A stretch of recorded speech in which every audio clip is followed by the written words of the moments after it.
Peace and light, that old guy Australia, over on YouTube and BitChute OE58 on Rumble.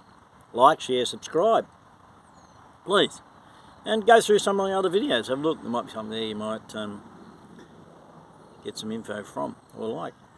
Here we are at the Shoalhaven River. I'm just north of now. I'd stopped at the Hill Cafe at Gerringong. Sorry, Robert Nelson. If I knew I was coming, I'd have called into your place and got a coffee.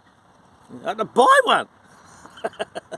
Anyway, probably want to take me bloody mountain bike riding. But anyway, so I'm in the north of Nowra on Shoalhaven River, and it's absolutely filthy, as you'd expect from the amount of rain and deluge we've had from the geoengineering. Anyway, still, coffee's good. Coffee's hot and the toast is brown. No, anyway, it's fun. I wish I could show you, but I'm not going to. But there's it's a bit sad, really. There's a cow carcass in the river below me here at Nowra, or what's left of it anyway. Yeah. Been horrible, but nothing compared to up north on the north coast of Australia. I'm going to do a quick video, and I'm going to do another one again this afternoon when I get back down the coast. I'm heading back down to Narooma, and the one I'm going to do this afternoon, or maybe tomorrow, I'll see what happens, is a very personal one. It's not for me, it's not about me, it's to do with somebody else, and I hope you get to check that out, but let people know. It's quite an important video. But this one, last night a lot of us tuned in to watch Tanya Davies make her return to the ring. Been MIA for some time, and she put out a video some days ago saying that she was going to explain where she'd been and why and what was happening with mandates and the information she'd gathered. And so eagerly we all tuned in last night at 8 o'clock to see what Tanya had to say. She's a member from Penrith, from Mulgoa area, Western Sydney, if people don't know. And she's a bit of a warrior. She took Berejiklian into task many times, and she gave Perrottet a serve. He's the new Premier of New South Wales. But I have to say, nothing new came about from her her live broadcast last night. Pretty big mullet jumping over there. I got the rods on the car. Anyway, no, nothing new came from it. In fact, it was a bit of a letdown, but again, she's going to do another one tonight at 8 o'clock with more information. I know she only had maybe 20 minutes last night, and that's all she had with her airtime, so she kept it short and sweet, and that's okay. But she didn't give us any new information. She talked about people being unable to go and see their loved ones. Well, that's happened around the world. We know that. It's happened here in Australia. We've had a mother with twins, wasn't allowed into Queensland, and one of the twins died in her womb because she wasn't allowed into Queensland to go to the hospital. They turned her back. You know, we've got lots of these stories, ugly stories. I've got 3 friends I wasn't able to go to any of their funerals in Victoria. Or one in Australia, one in New South Wales, 2 in Victoria. Couldn't go to their funerals because of these idiotic rules and regulations that the governments have put in place, and the state governments and federal governments, because coronavirus is fucking intelligent. And count numbers, knows when you're standing up, sitting down, eating, not eating, you've ordered food, I can't get you. You know, we know the story. We know how idiotic this is, and we know how idiotic you'd have to be to believe it. But people have. People have. Well, it's just discussing with masks with another mate of mine. Oh, what a fucking joke. Masks. You know, we know an N95 is the only... It's funny, when they first came out about masks, they pushed for the N95, then they ran out of N95s, everyone's using fucking wet dunning paper. You know, it's like ridiculous. People got their big gaps on the sides, it's, you know, like, it's ludicrous to think that a mask works when I even asked this guy, how big is the virus? No idea. So it's 1 micron. What a mask let through, up to 100 microns. Anything less than that, you can't fucking breathe. Dear God. So, you know, you want to shove a face nappy on your head and recirculate your breathing. I'll tell you what's fucking funny. I'm getting off track here. This wasn't what I was going to talk about Tanya Davies. 8 weeks ago here in Australia, you know, you couldn't get into a fucking shop unless you had a green tick. And people were freaking the fuck out. They're watching the mainstream media. Sorry, Joe, I'm going to swear. Didn't mean to. Sorry, Joe, love you to bits. Apologise profusely. 8 weeks ago, you couldn't get into a fucking shop. People carrying on about this and, oh my God, the stink and scream and carrying on and yelling at people and abuse and, family punch-ups and who the fuck knows what. You QR coding at the door. People followed me out in the car park filming me because I didn't QR code into Woolworths. Up your ass. Filming my number plate. I said, let's get in the car, let's go down to the cop shop. I don't give a shit, let's go. I'll drive you down there. They wouldn't get in the car because... Anyway, fucking tracing, tracking shit and carrying on, you had to have your fucking face nappies on, you had to have this, you had to have that, Oh, God. Here we are, just 8 weeks later, a war breaks out in Ukraine, there's nothing. People wandering around, all these old signs, you see them stuck on there on the windows about QR codes, the corners have folded and buckled from the sunlight, they've split and the bloody laminating's coming off and they're sitting sideways, they're hanging.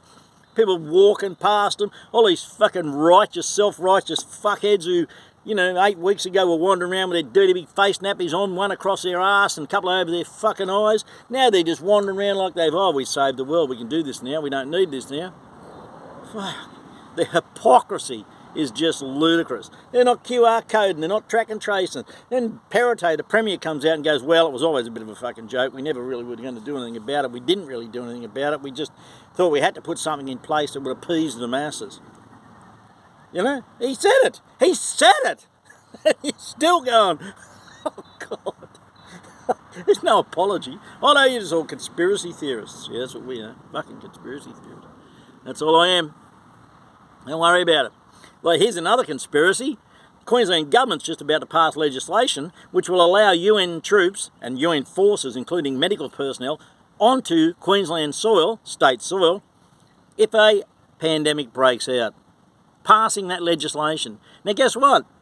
2 years ago, our federal government under Morrison passed legislation which enabled federal overseas workers, including UN medical personnel, to come onto Australian soil and not be prosecuted, right, or held liable or responsible for any kind of actions they may or may not take.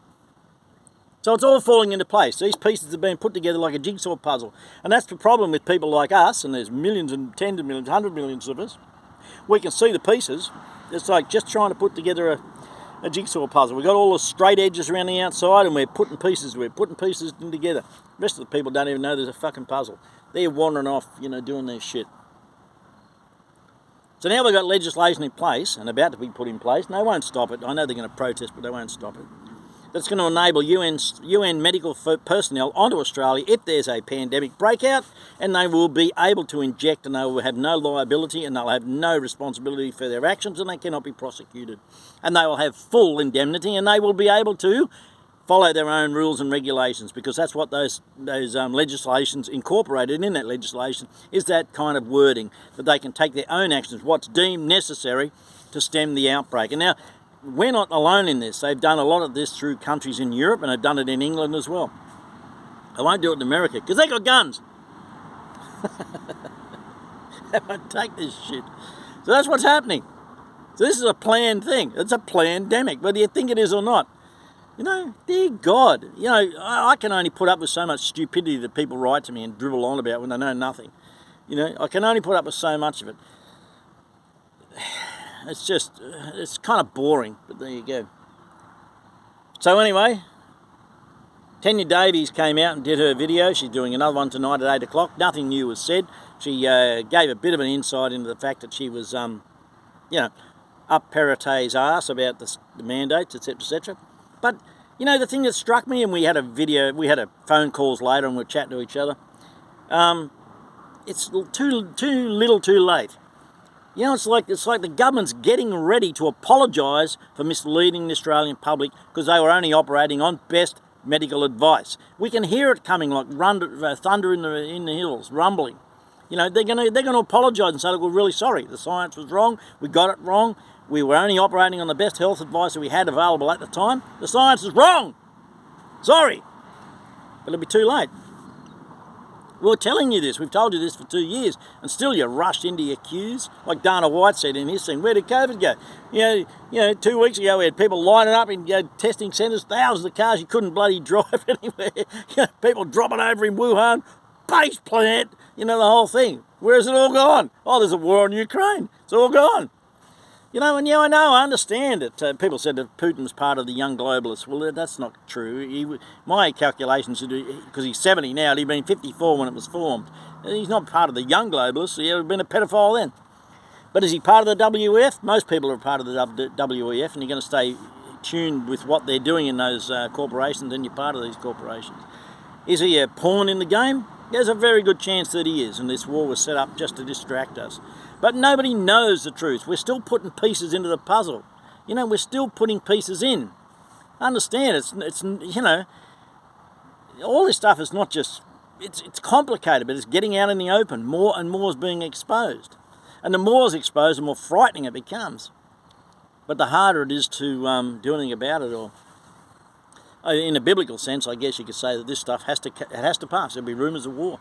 It has to come to pass. Don't fear it. Understand, this is what will happen. Yeah? This is what will happen. And it has to happen.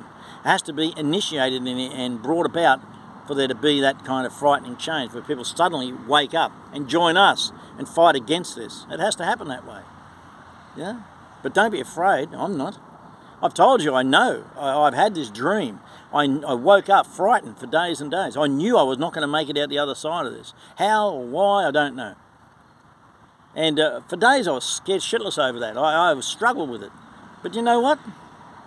I'm at peace with it.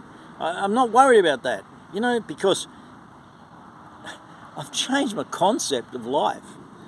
There's only X amount of souls in this planet, whether you believe that or not. You know, I'm flying against my own beliefs here, but that's neither here nor there. We all get challenged to change.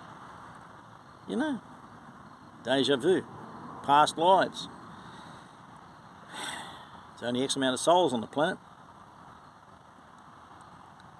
And that river just keeps flowing, taking with it all the detritus of the turmoil that's just been unleashed on the land. People are killing this planet. They're destroying this planet, and they're doing it deliberately. They're doing it for their own personal gains. They don't care about you. They don't care about humanity. They don't care about anything. You're only going to look at the government in Australia, their response to the crisis up in the Northern Rivers District. SEF, it's come out that the SES twice was offered help from the ADF, Australian Defence Force, and turned them down both times. Private people who've got helicopters that are on standby by the government, they've been told, they've been coming out and saying, we were never contacted. We could have got in there and helped people. Trust me, when this is all done and dusted, the death toll in the Northern Rivers area of New South Wales and up further north is going to be something that will be staggering. It is going to leave COVID way behind. The death toll in those areas. There's so many people unaccounted for. So many areas they still can't get to. You're just not going to know. It'd be interesting to see if the media brings it out.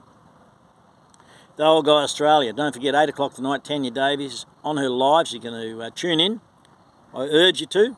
She's going to give a further explanation as to why she's been absent for the last 6-8 months.